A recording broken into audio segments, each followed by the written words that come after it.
Uma boa noite para todos nós. Mais uma reunião de estudos e de aprendizado nessa casa do Dr. Bezerra de Menezes. A todos que estão aqui hoje e aquelas pessoas que futuramente irão acessar esse conteúdo, nós desejamos que Jesus esteja no coração de cada um em todos os momentos. Para nós iniciarmos o nosso estudo, nós vamos ler uma página do livro Vinha de Luz, psicografia de Chico Xavier pelo Espírito Emmanuel, o capítulo 7, aos discípulos. Mas nós pregamos a Cristo crucificado, que é escândalo para os judeus e loucura para os gregos. Paulo, 1 Coríntios, capítulo 1, versículo 23. A vida moderna, com suas realidades brilhantes, vai ensinando às comunidades religiosas do cristianismo que pregar é revelar a grandeza dos princípios de Jesus nas próprias ações diárias. O homem que se internou pelo território estranho dos discursos, sem atos correspondentes à elevação da palavra, expõe-se cada vez mais ao ridículo e à negação. Há muitos séculos prevalece o movimento de filosofias utilitaristas. E ainda agora, não escasseiam orientadores que cogitam da construção de palácios egoísticos à base do magnetismo pessoal e psicólogos que ensinam publicamente a sutil exploração das massas. É nesse quadro obscuro do desenvolvimento intelectual da Terra que os aprendizes do Cristo são expoentes da filosofia edificante, da renúncia e da bondade, revelando em suas obras isoladas a experiência divina daquele que preferiu a crucificação ao pacto com o mal. Novos discípulos, por isso, vão surgindo, além do sacerdócio organizado. Irmãos dos sofredores, dos simples, dos necessitados, os espiritistas cristãos encontram obstáculos terríveis na cultura intoxicada do século e no espírito utilitário das ideias comodistas. Há quase 2000 anos, Paulo de Tarso aludia ao escândalo que a atitude dos aprendizes espalhava entre os judeus e a falsa impressão de loucura que despertava nos ânimos dos gregos. Os tempos de agora são aqueles mesmos que Jesus declarava chegados ao planeta. E os judeus e gregos, atualizados hoje nos negocistas e desonestos e nos intelectuais vaidosos, prosseguem na mesma posição do início.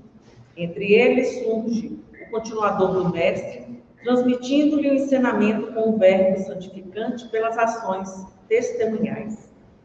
Aparecem dificuldades, sarcasmos e conflitos. O aprendiz fiel, porém, não se atemoriza. O comercialismo da avareza permanecerá como escândalo, e a instrução envenenada demorar-se-á com os desequilíbrios que lhe são inerentes. Ele, contudo, seguirá adiante amando, exemplificando e educando com o libertador imortal.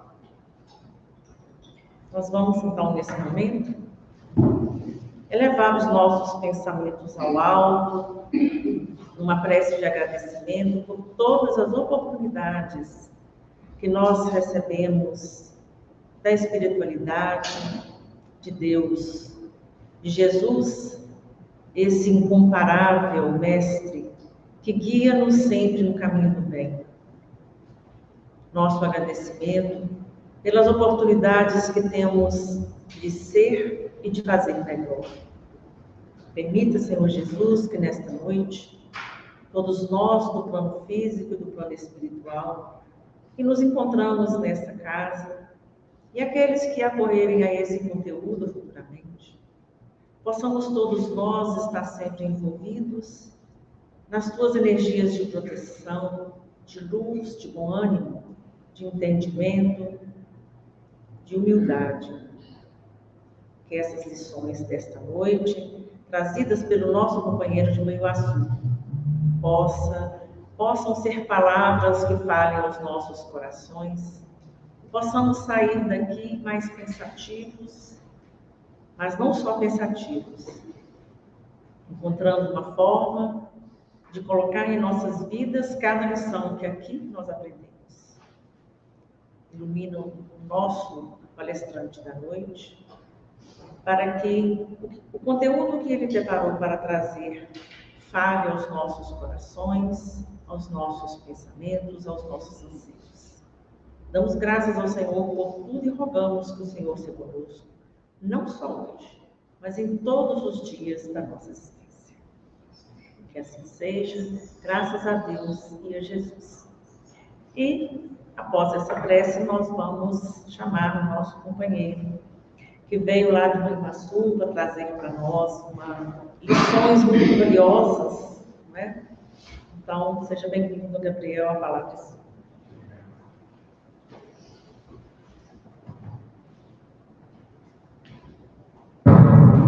Oi, tudo bom? É um grande prazer estar aqui com vocês mais uma vez nessa casa, que nos apoia sempre com muito carinho, muito amor, serenidade, e estar nessa cidade de vocês para falar um pouco do Evangelho de Jesus. É maravilhoso, no mês de aniversário do nosso mestre guia da humanidade, do que nós refletirmos um pouco mais sobre o seu Evangelho. Então, esse capítulo, ele está no livro Palavras de Bebê. O título é Nascida do Cristo. Esse capítulo, esse livro, traz para a gente, como qualquer obra de Evangelho, reflexões sempre muito profundas a respeito das lições do Cristo, das lições do Evangelho, e que a doutrina espírita, com sua razão, com seu esclarecimento, com sua filosofia, ela é capaz de esclarecer, abrir os nossos pensamentos e os nossos corações, para que a gente consiga aprofundar o sentido verdadeiro da mensagem do Cristo. Então, Emmanuel, nesse capítulo dessa obra, traz para a gente essa reflexão sobre o caminho de Jesus. O caminho de Jesus aqui na Terra, que é o caminho pelo qual todos nós vamos percorrer ou estamos percorrendo ao longo das nossas encarnações. Então, esse caminho que todos nós trilhamos é o caminho, por exemplo, que os nossos discípulos, que os apóstolos de Jesus criaram naquela época. E nós sabemos, conforme nos narra Emmanuel, o caminho de Jesus é de vitória na luz sobre as trevas. E por isso mesmo, reflete obstáculos no destino.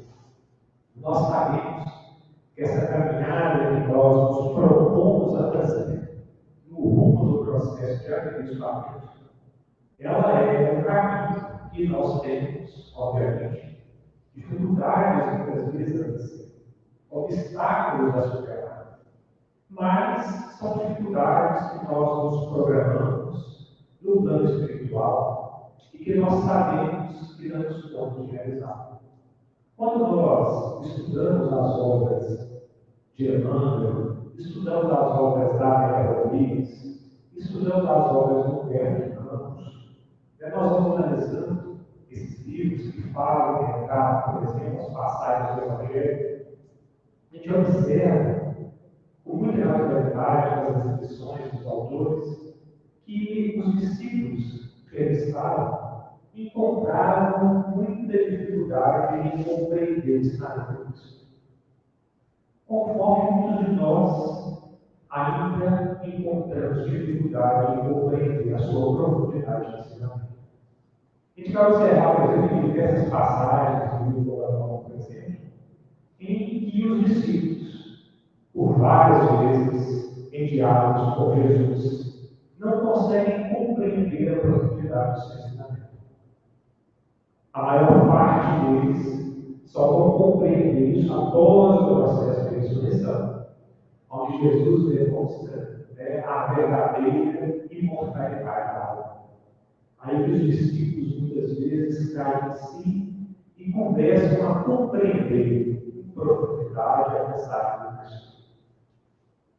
A gente vê, por exemplo, no próprio livro do Carta da Verdade Vida, uma passagem muito interessante, cujo título é Madalena, onde Emmanuel vai falar e refletir para a gente a passagem de Maria de Magdala. É muito interessante essa colocação do Emmanuel, porque ele vai dizer para nós que após o processo de crucificação, Jesus aparece para todos aqueles que caminhavam com ele, que estavam ali o tempo todo. E muitas vezes, as pessoas acham, né, que Jesus teria que aparecer para os 12 apóstolos, ou para a sua própria mãe. Mas para quem é que Jesus aparece primeiro? Aparece para Maria de Magdala. Segundo Emmanuel, nesse capítulo 92 do livro Carta da Verdade Vida, ele fala que essa aparição de Jesus para Madalena, ela tem um peso muito simbólico, porque demonstra que Jesus veio para todos aqueles que necessitam do seu socorro. Porque para muitos dos discípulos, onde Madalena vai até eles e fala que Jesus havia aparecido, e o que eles fazem? Jamais. Se Jesus tivesse que aparecer, ia aparecer para Pedro ou para sua mãe, mas para ti, Madalena, ou seja, para ti que era prostituta, e Jesus, demonstrando que o Evangelho é para todos, porque ele andava com todos, publicanos, fariseus, prostitutas, aleijados, deficientes, todos aqueles que necessitavam do Evangelho. Então, essa passagem, essa aparição de Jesus para Madalena, ela traz um peso simbólico do Evangelho, porque demonstra que Jesus, o Evangelho de Cristo, veio para todos os corações que sofrem, os corações dos espíritas, os corações dos não espíritas.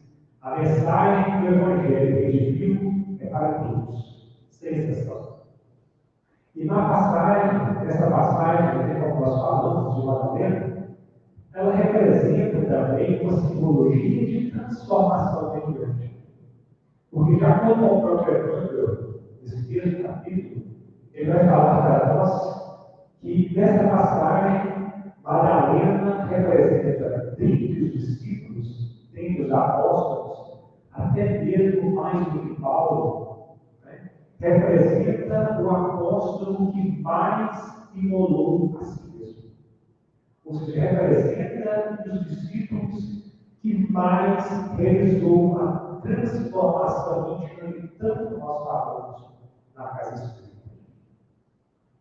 Porque Maria de Madalena, conforme nos narra os evangelhos, trazia ainda o Espírito gravado na carne. E ela foi capaz de, no contato com Jesus, no contato com Cristo, buscar a sua auto-transformação, buscar a sua auto-renovação. Paulo, conforme nos narra Emmanuel, já era um espírito disciplinado da lei. Ele só precisava de uma direção, de um entendimento. Ele já era um espírito disciplinado. Madalena, não. Madalena representa cada um de nós. Espíritos ainda carregados de vícios, de dificuldades, de tropeços na vida, mas representa, simbolicamente, que todos nós somos capazes de vencer a nós mesmos. Então, o peso dessa aparição de Jesus é muito importante para todos nós, porque representa não só que o Evangelho é para todos, como que qualquer um, desde que se entende e tenha vontade de vencer, é capaz de se transformar basta vontade, disciplina, né? E trabalho constante. Então, na realidade, esse caminho traçado por Jesus é um caminho que todos necessariamente temos que percorrer. Senda de espinhos, gerando flores, calvário e cruz, indicando a ressurreição. O próprio Mestre, desde o início do apostolado, desvia das criaturas o retiro da elevação do sacrifício. Então, observe que esse caminho, ele é realmente um sacrifício. Não achemos nós que nós reencarnamos na Terra para passear, para descansar de férias. Nós estamos aqui com o propósito de buscar a nossa alma de transformação, o propósito de buscar a nossa renovação. Existe uma obra da doutrina espírita que eu sei que é conhecida por muitos, né, por todos nós, que é essa obra do irmão Jacob Voltaire, que narra a história do nosso companheiro Pedro Filho. Acho que na câmera deve aqui, né? Então, é uma obra muito interessante, antiga. Esse serviço de muitos companheiros, né, de caminhada espírita, né, conhecem esse serviço, conhecem esse livro, já leram, já releram, mas é uma obra de extrema importância. Por que eu digo isso? Porque ela representa, muitas vezes, a nossa necessidade real de transformação.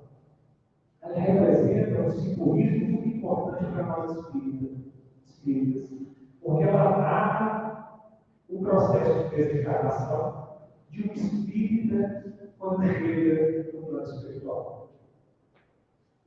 Então, para quem não conhece a história, né, do irmão Jacob, lógico que não vou entrar em detalhes daquele livro, que eu li extenso, mas o irmão Jacob foi um filho que reencarna na República Tcheca por volta de 1866. Aí a sua família era residente aqui da Europa. Pouco tempo depois, a família dele migra para os Estados Unidos, aos 16 anos mais ou menos que ele tinha. E depois para a América Central, México ali, e posteriormente para o Brasil. E no Brasil, ele vem a ter contato com a doutrina espírita.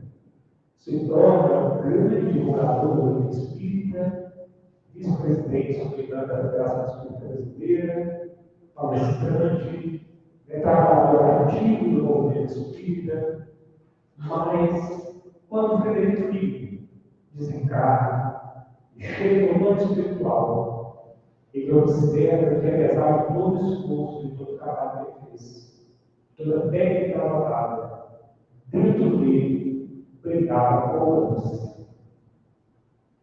A luz interna do amor, a luz interna da autoconquista.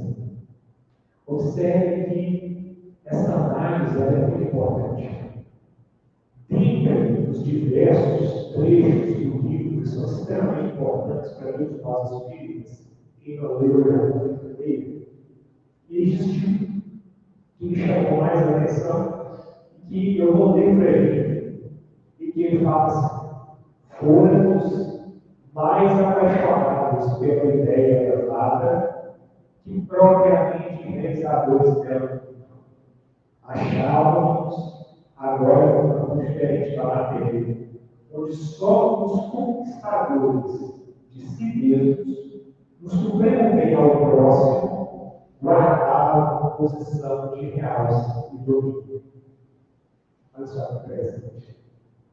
Fomos mais apaixonados pelas ideias do que realizadores delas.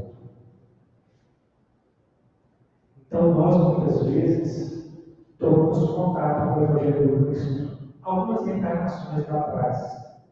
Poderíamos muitas vezes apaixonar pela ideia de Jesus, mas deixamos as suas realizações de lado. Na encarnação atual, estamos tomando contato com a verdade do Evangelho de Jesus através do Evangelho divino, que é a doutrina espírita, que é o consolador perdido. Mas muitos de nós somos e continuamos mais apaixonados pela ideia do que propriamente realizadores dessa ideia.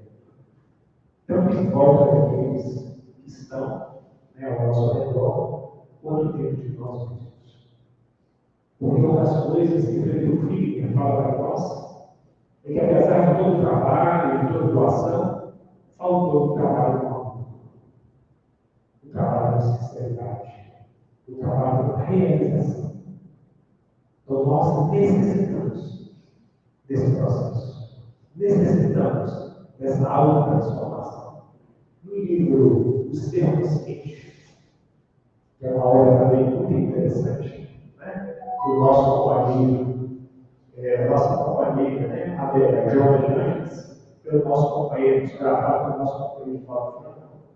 Ele traz uma reflexão muito forte, muito interessante, porque ela fala no final do capítulo, do seu último capítulo, capítulo 10, Conquista de si mesmo.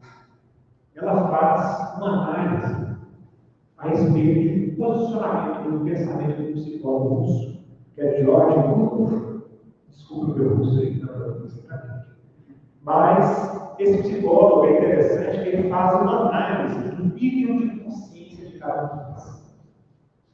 E ele divide o nosso nível de consciência entre os indivíduos que estão adormecidos e aqueles indivíduos que estão despertos. É muito interessante. E com muita propriedade, ele faz essa divisão. E aí ele fala, por exemplo, que os indivíduos que estão adormecidos, o que eles são? Os indivíduos psicologicamente adormecidos são ainda fisiológicos, não obstante possam estar projetados na sociedade e até mesmo bem considerados por ela. Então, esses indivíduos que estão adormecidos são facilmente distraídos pelas questões do mundo.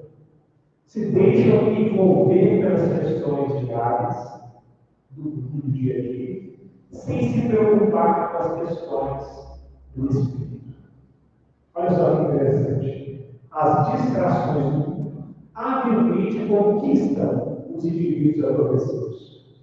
Se disfarçam, justificando. Trabalho exaustivo. Hoje eu estou sempre, não estou cansado. Fulano de tal, me chamou para trabalhar. Aqui eu sei se não acontece isso, né? Mas quando vai passou, acontece demais, chama ele para trabalhar. Não gosta de ter compromisso, tem trabalho demais, trabalho exaustivo. Repouso demorado. Olha só que interessante. A gente pode descansar, a gente deve descansar. Repouso demorado, além do necessário. Porque a gente descansa um pouco, descansou, volta ao trabalho, volta à atividade. Só que muitas vezes nós queremos ouvir repouso demorado. Conversações prolongadas, muitas vezes sem qualquer utilidade. Falamos ou falemos o que realmente é útil para o nosso pensamento. O que realmente vale a pena para a nossa conquista de nós mesmos. Caminhadas e ginásticas que consomem horas. Observe que ela não fala que nós não devemos cuidar do corpo, pelo contrário, nós devemos cuidar do corpo, da saúde.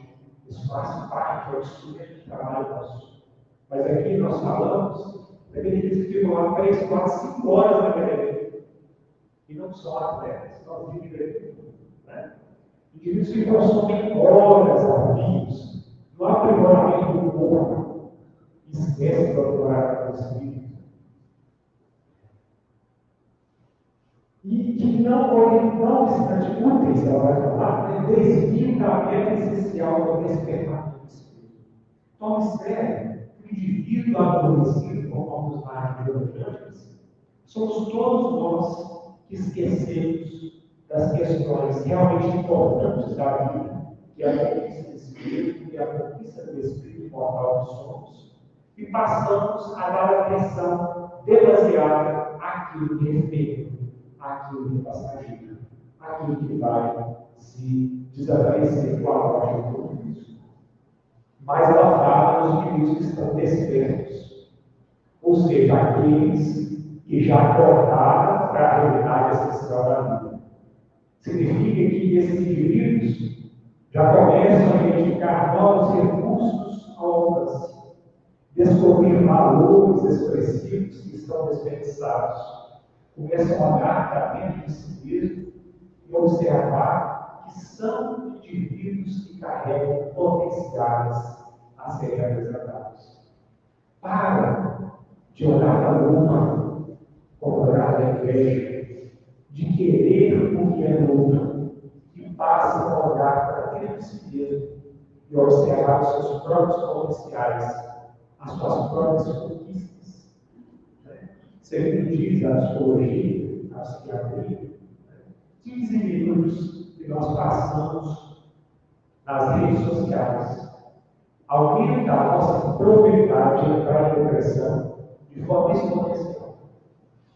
Olha só a curiosidade. Porque nós começamos a olhar para o outro e a perceber que a vida do outro é muito melhor do que a nossa vida. Que o outro é muito melhor do que eu. E nós começamos a entrar no mecanismo de ilusão, achando que todo mundo vive uma vida perfeitamente. Você já viu aqueles vídeos? Olha a foto que você está no vídeo seu. Tira a foto e fecha. Ele começa a brigar com a esposa, começa a brigar com o filho, começa a brigar com o parente. É mais ou menos assim.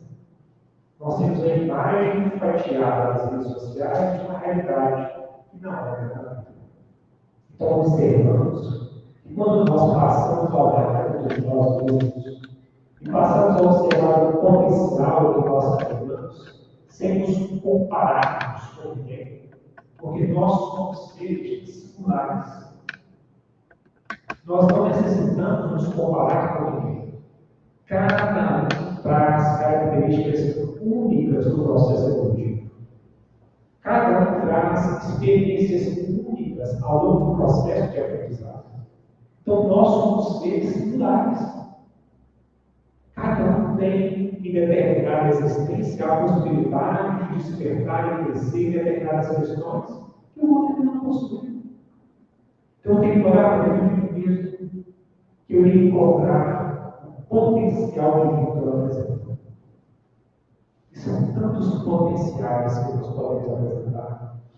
Nas obras de André Luiz, ele vai colocar para nós que nós somos co-criadores em plano enorme. Nós somos deuses em plano enorme. E criamos e co-criamos continuamente. Podemos sim despertar em nós o melhor que nós podemos. Basta nós tentarmos voltar o nosso olhar para as coisas reais da vida.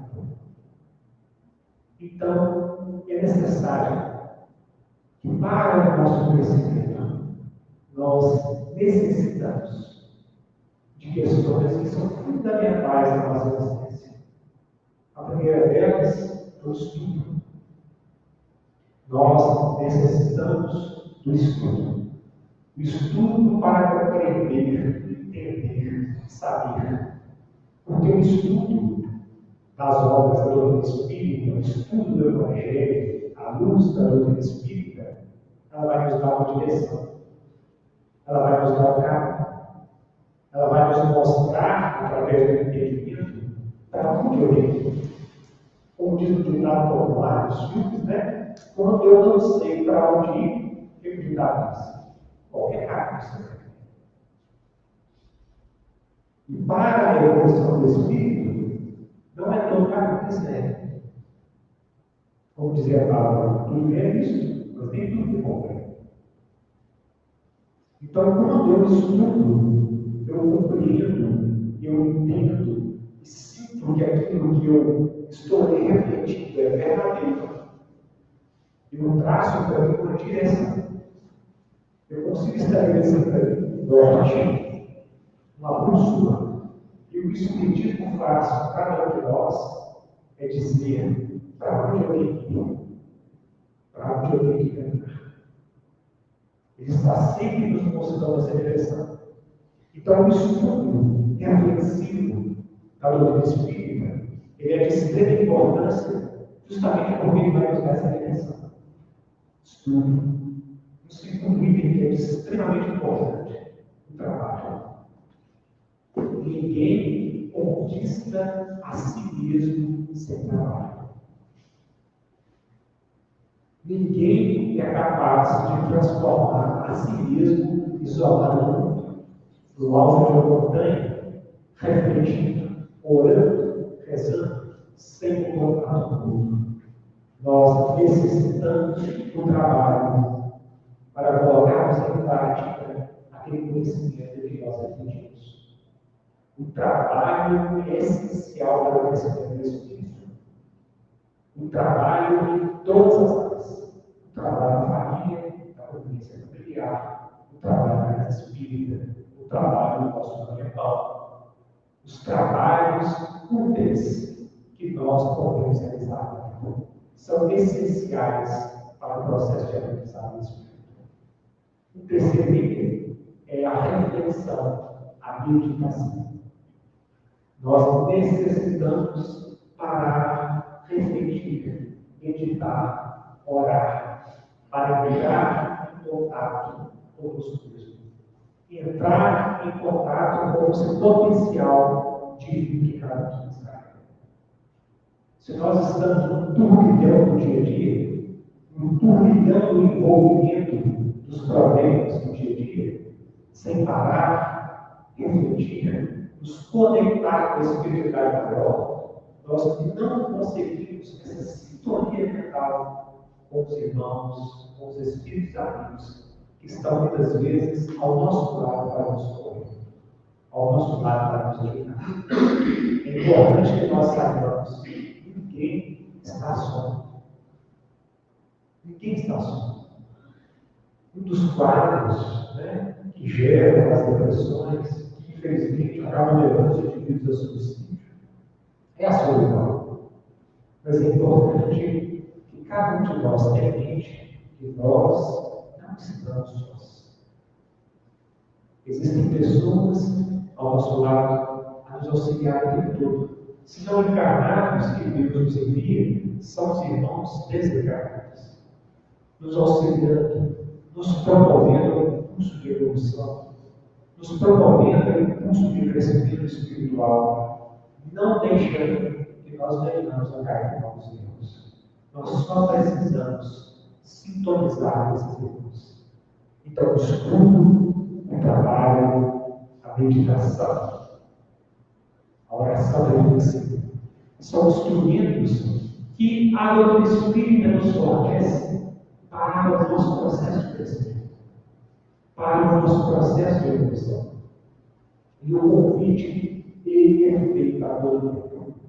Então, continuando a nossa reflexão, eu vou dizer: sofrem renunciando ao divino esplendor do céu para acomodar-se à sua aderência nesta trabalho.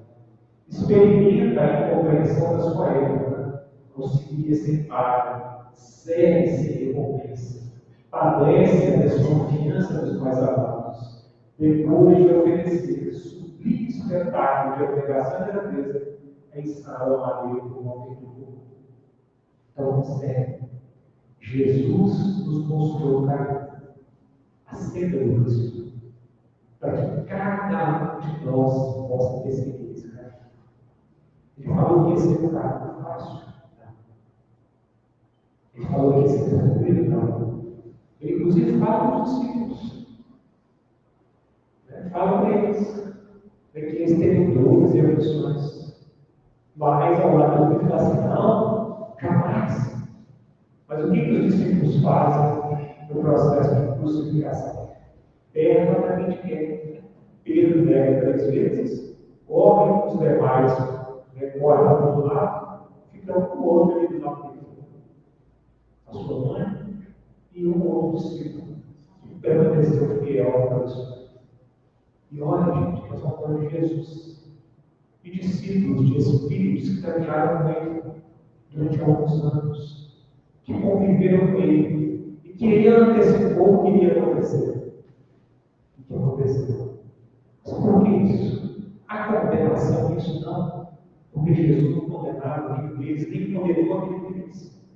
Porque já compreendia de antemão a fraqueza e a falta de entendimento do Evangelho da sua essência.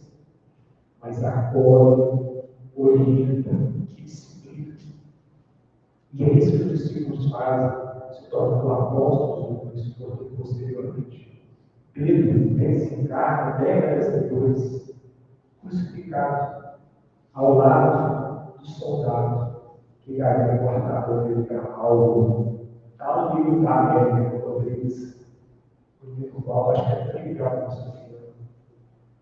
em que ele é crucificado ao lado daquele soldado. Para quem não conhece a história é interessante, vale a pena relembrar, é que Pedro, ao cortar a orelha daquele soldado que ia aprisionar Jesus cura aquele soldado.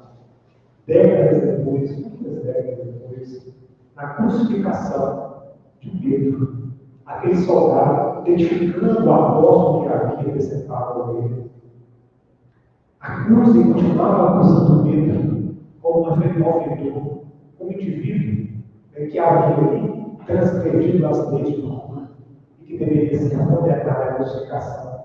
Mas Pedro, ao longo das décadas de vivência do Evangelho, já tinha compreendido o ensinamento de Cristo. E quando Pedro identifica mal o soldado que havia decepado ele, ele se ajoelha nos pés do soldado, começa a pedir perdão pelo mal que havia feito. E o soldado, ali, imponente, ainda no sentido de luz, extrema do coração, incapaz de perdoar o que havia acontecido, acusado e continuava acusando ele. Só que para o azar, os mortos vai saber, e os status planejados desse soldado, um dos centuriões romanos olha para Pedro que ia ser crucificado e vê Pedro, que era o chefe daquele conglomerado cristão que estavam sendo condenados, ajoelhado aos pés de mal daquele soldado, pedindo perdão e pensa, se aquele que é considerado líder daquele grupo de cristãos está ajoelhado aos pés de Paulo, é porque Paulo é mais importante que ele. O poder dele, ele também foi crucificado. Aos gritos, ao lado de Cristo, sem compreender o ensinamento de Cristo. Então nós podemos comparar, muitas vezes, esse soldado romano, que continuamos lutando ainda contra os ensinamentos do Evangelho de Jesus. Continuamos lutando ainda contra os ensinamentos de Cristo. Existe uma passagem também muito interessante, e vale a pena a gente falar dela, que é uma boa nova, como é Natal vez, Senhor do Cristo, que nós adoramos. É importante falar de algumas passagens evangélicas que são extremamente importantes para o nosso despertar dos espíritos. Mas antes, vamos ler esse trecho que eu não frase. Ainda assim, perdoa os verdugos, ouvida as ofensas e volta do mundo para ajudar todos os seus companheiros de ministério, restaurados na confiança, testemunhar a boa nova, atravessando dificuldade e luta, martírio e flagelação. Então, se nós olharmos a história dos apóstolos, ao longo das obras, dos ensinamentos dos Espíritos, por exemplo, a gente vai observar, a gente pega o livro Ave Cristo, quem teve a oportunidade de ver a obra, a gente vai observar o sacrifício dos cristãos em nome da boa nova de Jesus. Quantos ali foram crucificados, queimados, jogados às feras, esquartejados, cantando louvores a Jesus? Hoje, Jesus não pede nada disso. Deus não nos pede nada disso. Nos pede só que nós façamos a conquista de nós mesmos, para que nós não venhamos a sofrer mais. Eu falo da passagem do livro Boa, essa passagem é interessante, ela está no capítulo 27. Ela é muito interessante. Chama Oração Boa. Eu sei que muitos conhecem essa passagem, mas ela é de extrema importância, porque ela faz uma comparação muito simbólica com a nossa realidade. Essa passagem, resumidamente, ela passa-se com Jesus, Pedro, Tiago e João. Jesus, após lavar os pés dos apóstolos, num ato de extrema humildade, demonstrando a todos eles que aquele, né, que quisesse ser maior, né, que fosse mais bonito que todos. Aquele que quisesse ser maior, que pudesse servir a seu próximo. Então, aproximava-se do momento da crucificação. Aproximava-se do momento derradeiro. E Jesus convidava Pedro, Tiago e João para poder se retirarem das oliveiras, que era uma causa de referência, para o fortalecimento da oração. O que Jesus disse para eles? Esta é a minha derradeira oração convosco. Orai e vigiai comigo, para que eu tenha a glorificação de Deus no seu testemunho. Então Jesus falou assim: olha, esse é o momento derradeiro. Aproxima-se do momento derradeiro. Cuidado. Aproxima-se do momento derradeiro. E Jesus pede a eles: orai e vigiai. E pede aos três que pudessem manter a oração em vigilância. E ele se afasta dos três isoladamente e em processo de oração. O que os três fazem? Eles falam assim: oremos e vivemos, de acordo com a recomendação do Mestre. Pois se ele que nos trouxe apenas nós três, em sua companhia, isso deve significar para o nosso espírito a grandeza da sua confiança no seu auxílio. Consegue os três, conforme nós, tinha um entendimento para ensinar, em parte. Conforme nós, hoje, temos o entendimento para ensinar a todos. Conforme o nosso companheiro Pedro Filho tinha o entendimento para ensinar o Evangelho. E o que os nossos companheiros fazem? Passavam alguns minutos, acordavam, ouvindo o mestre que eles observavam. Despertai, dizia Jesus a eles. Não vos recomendei que vigiastes? Não podereis esperar comigo? Olha só que interessante. Jesus convida a todos nós. Estejamos atentos. Entremos em oração. Elevemos o nosso pensamento. Porque aproxima-se o momento de verdade. Aproveitemos a oportunidade para entrarmos em conexão com a espiritualidade maior. E o que nós fazemos? Dormimos. O que a Joana vai falar no livro? Ele separa o nível de consciência entre aqueles espíritos que estão adormecidos e aqueles que estão despertos. Interessante, né? Nada por acaso. Nada por acaso. E aí, esses três companheiros, Jesus convida para uma oração e eles dormem. O que significa simbolicamente o processo de dormir? Se apegam às questões da natureza. Estão envolvidos com as questões do mundo e esquecem do significado verdadeiro do Evangelho, que é dar valor às questões do Espírito. Só que Jesus não para, não.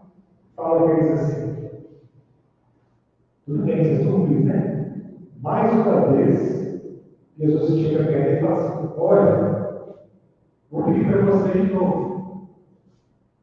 Ore com o coração novamente. Entre em prece e se afasta novamente. E o que os discípulos falam? Contudo, os discípulos, insensivelmente, cedendo aos imperativos do mundo e ouvindo a necessidade do Espírito. E aqui nós estamos falando da necessidade do Espírito imortal. De novo adormeceram em meio à meditação. Despertaram com mestre a despedida. Não conseguistes, então, orar por ele. Então Jesus está o tempo todo nos perguntando: não conseguistes, então, orar comigo. Quando nós desencarnarmos e chegarmos no plano espiritual de Jesus, então, não conseguistes orar comigo. Olha só que interessante. Nós podemos até fazer um paralelo, estendendo, né, a nossa interpretação, de observar esses dois momentos dos apóstolos, dos discípulos, em um momento em que nós tivemos conhecimento do Evangelho com Jesus. E no momento que nós estamos tendo conhecimento do Evangelho redivivo com Jesus, através do nosso do Cristo e do Espírito. Nós temos comparativos de discípulos verdadeiros do Cristo, que tinham a intenção verdadeira de seguir mais que se deixar levar pelas circunstâncias da vida. E a Joana de Ângeles nos dá que os processos são muito sutis e que às vezes nós temos uma dificuldade extrema de enxergar o momento em que nós estamos abandonando a tarefa do Cristo, perdendo a oportunidade de realização. Era um momento chave de virada na nossa vida.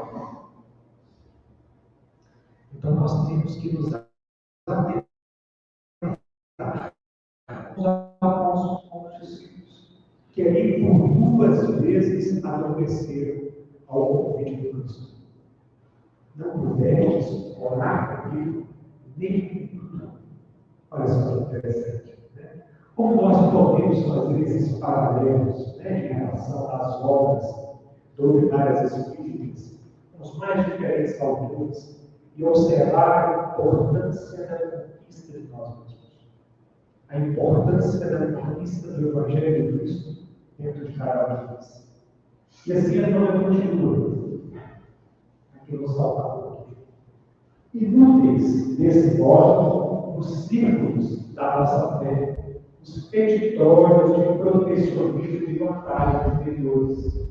Então, nós achamos muitas vezes que por sermos detentores do conhecimento da vida corporal, em contato com a vida espiritual, somos detentores da vida. Nós somos detentores de maior responsabilidade e não de privilégio. Porque uma vez que nós conhecemos profundamente um pouco mais do Evangelho, mais nós seremos cobrados em relação à nossa própria consciência. Nós podemos fazer um comparativo do pai que educa uma criança de 2, 3 anos e de um pai que educa um jovem de 18 anos. A responsabilidade do jovem de 18 anos é muito maior do que uma criança de 10 anos. Então, quando nós tomamos conhecimento de questões da vida, do mundo corporal, do mundo espiritual, aumentando a nossa possibilidade de acerto diante das nossas escolhas, maior nos tornamos responsáveis por cada uma delas. Então, as pessoas acham que, por participarem de uma reunião mediúnica, são privilegiados no espírito. Mal sabem eles que são detentores de maior responsabilidade. Perante a vida, perante o comportamento, perante a sua ação também. E eles estão sujeitos às influências daqueles que querem desarticular os movimentos do trabalho de Deus. É óbvio que todos recebem socorro e ajuda no plano espiritual. Ninguém fica, né, ao Deus lá. Nós somos de todos assistidos. Mas nós devemos compreender e entender que o conhecimento que nós temos de ser aprofundado através da doutrina espírita nos dá a responsabilidade perante todas as coisas. Ressurgido do Espiritismo, o Evangelho faz-nos sentir que tornamos a carne para regenerar e reaprender.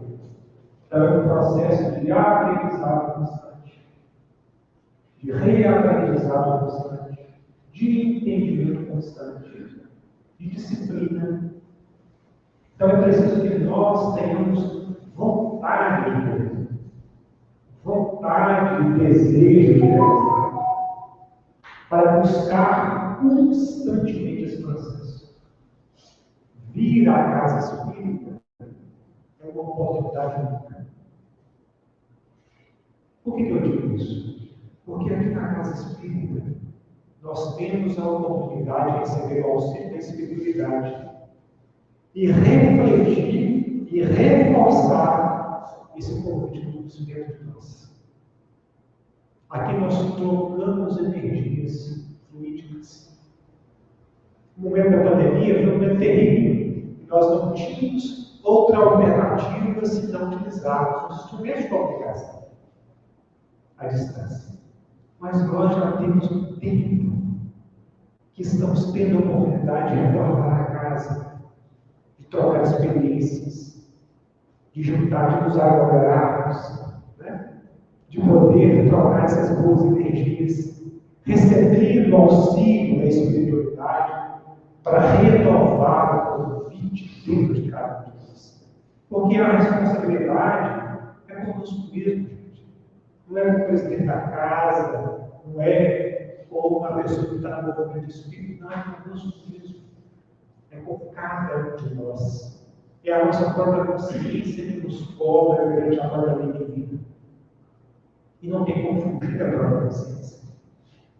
Com o corpo físico, retomamos nossos débitos, nossas deficiências, nossas fraquezas e nossas aflições. Somos ainda espíritos imperfeitos. E temos que aceitar isso. Porque quando a gente passa a não aceitar esse processo, entra um processo de perturbação. Porque tem muitos indivíduos que eles chegam no ambiente espírita e acham que vão dar salvos aos elogios. Eu tenho tanto entendimento com relação a isso, não podia errar. Isso é orgulho. Nós podemos errar. E nós vamos errar. O que nós não podemos fazer é desistir de tentar acertar. Isso não podemos fazer. Desistir de errar. Errar não errar mesmo. Porque somos espíritos em processo de perfeição. Então, achar que eu falo que nós conhecemos a doutrina espírita, de termos entendimento que nós não vamos cometer mais erros, é de um egoísmo, de um orgulho extremo. E aí o indivíduo às vezes entra num processo de arrependimento de culpa tão grande que ele abandona a doutrina, achando que pelo fato de conhecer tem que ser já perfeito. E nós sabemos que nós estamos em processo. O que nós não podemos fazer é deixar de lado a oportunidade que nos é apresentada pela preguiça, pela indolência. Quando o convite é feito, a gente não aproveita as oportunidades. Isso sim. É interessante que lá no Evangelho segundo o Espiritismo, quando Kardec vai trabalhar o capítulo sobre os trabalhadores da última hora, ele fala, depois que ele cita a palavra dos trabalhadores da última hora, da vida do Cristo, ele fala: bons espíritas, sois todos trabalhadores da última hora. Interessante que ele poderia falar assim: espíritas, sois todos trabalhadores da última hora. Ele fala assim. Qual é o termo que o Espírito usa? Bons espíritos. Ele utiliza um adjetivo. Então tem espírito que fala: nós somos todos trabalhadores. Não. Bons espíritos, sois todos trabalhadores da última hora. Aí a gente vai lá um pouquinho antes do Evangelho e vê o que Kardec diz que é ser um bom espírito. Um homem de fé. Aí nós vamos ver se nós estamos realmente sendo os trabalhadores da última hora ou não. Ou se nós estamos deixando para outra encarnação da previdência. Então ele utiliza ali um termo, um adjetivo, para demonstrar que para sermos os trabalhadores da última hora, nós precisamos incluir esse adjetivo nas nossas ações. Bons espíritos. Constantemente nos esforçando para o processo de transformação. para que a gente não chegue no plano espiritual conforme o Maria Frederica nos disse, uma luz interna apagada. Porque ele olhava para os outros espíritos e aquela luz interna brilhava. Porque ele era técnico.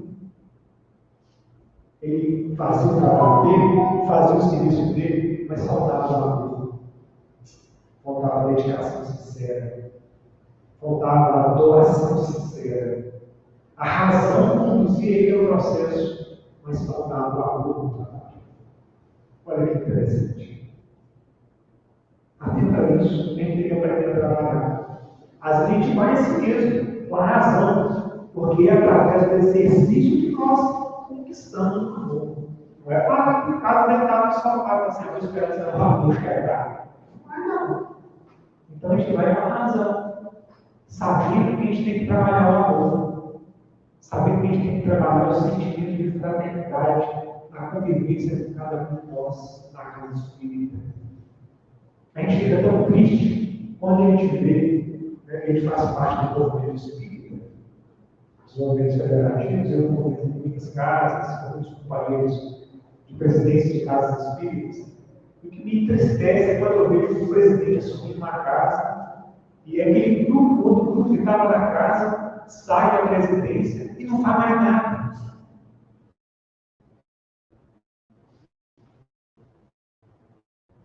E às vezes ainda torce o povo que está lá, você está lá na direção. Eu sei o que é isso. Quando eu sei, assim, eu sei que eu levo a água, e eu fico vendo isso assim. Então a gente fica vendo essas questões, a gente tem que olhar muito de nós. Nós somos um conjunto. Podemos às vezes não concordar com determinadas ideias, determinados posicionamentos, mas nós necessitamos do trabalho, da fraternidade com o companheiro. Nós necessitamos conquistar nós mesmos.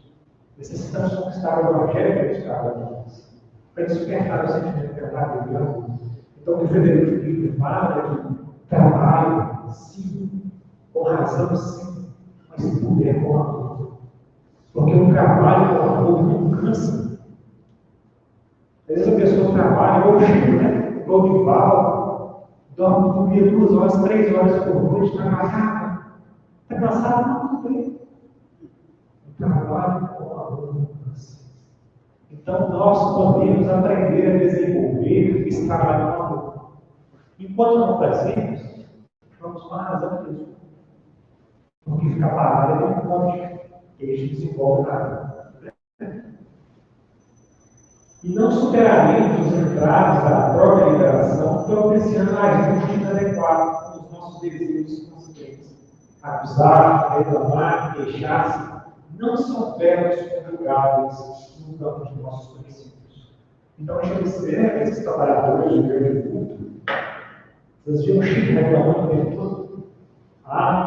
Eu ser fracassado. Se eu gravar esse vídeo da Nancy, a tendência é que a gente aqui, meu Deus do céu, ninguém ouviu o Chico falar isso. Todas as pessoas que puderam conviver com o Chico relatam exatamente o contrário. E atendi as pessoas até altas horas da madrugada com um sorriso no rosto, sempre amoroso, sempre dedicado a abraçar, a envolver, a acolher. Então, quem trabalha com amor não cansa. Né? Quem trabalha com amor renova as suas próprias energias. Então, que nós, meus irmãos, a mensagem que a gente queria trazer do Evangelho é desse beijo de coração ao nosso querido mestre amado Jesus. E tem muita gente, né, que é besta e só vê Papai Noel nas lojas, em todo lugar. E a gente esquece, às vezes, do aniversário grande que é Jesus. Então, que a gente possa lembrar desse irmão verdadeiro que pôde vir até nós, trazer essa mensagem de paz, de harmonia aos nossos corações. Então, nós, mais uma vez, agradecemos a oportunidade de estarmos aqui nessa cidade e convivemos fraternalmente com o coração de cada um de vocês. Muita paz a todos.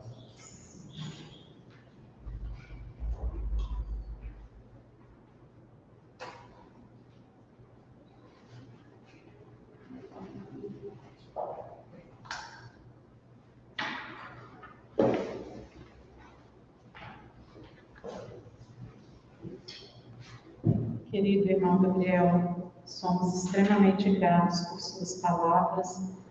Tudo o que foi dito aqui, além de demonstrar um grande conhecimento da nossa doutrina, demonstra também o quanto você se aprofundou em refletir sobre esse conhecimento. E de tudo que você disse, o que eu considerei mais importante, não menosprezando nada do que foi dito, porque tudo que foi dito foi perfeito, mas o que eu considerei mais importante é a necessidade que nós temos de refletir sobre os ensinamentos espíritas. Porque apenas através da reflexão desses ensinamentos é que nós vamos compreendê-los, absorvê-los e praticá-los. Então, de tudo que foi dito, o que eu gostaria de ressaltar é a necessidade que cada um de nós tem de reflexão sobre os ensinamentos espíritas. Então, vamos agradecer a Deus, fazer a nossa prece.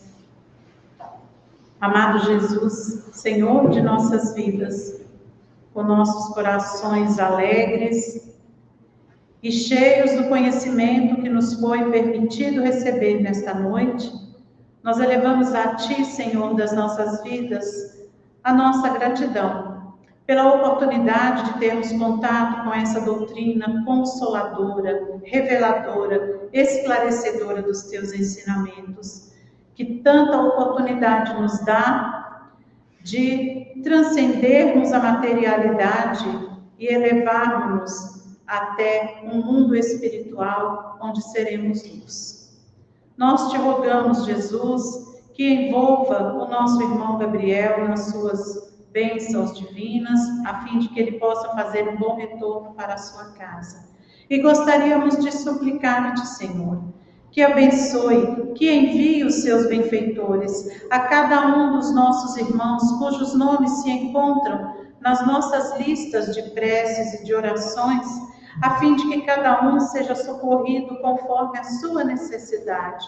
Envolve, Senhor, a cada criatura nas suas vibrações divinas, a fim de que cada um possa receber orientação, instrução a respeito de cada passo a ser dado nesta caminhada que aqui todos nós estamos. Abençoe, Jesus, a esta casa, a todas as tarefas que aqui são realizadas, aos tarefeiros e a cada irmão que aqui vem buscando conhecimento e consolação. Que o Senhor esteja sempre presente em nossas vidas e que nós sejamos sempre dignos da sua presença entre nós. Que assim seja. Graças a Deus.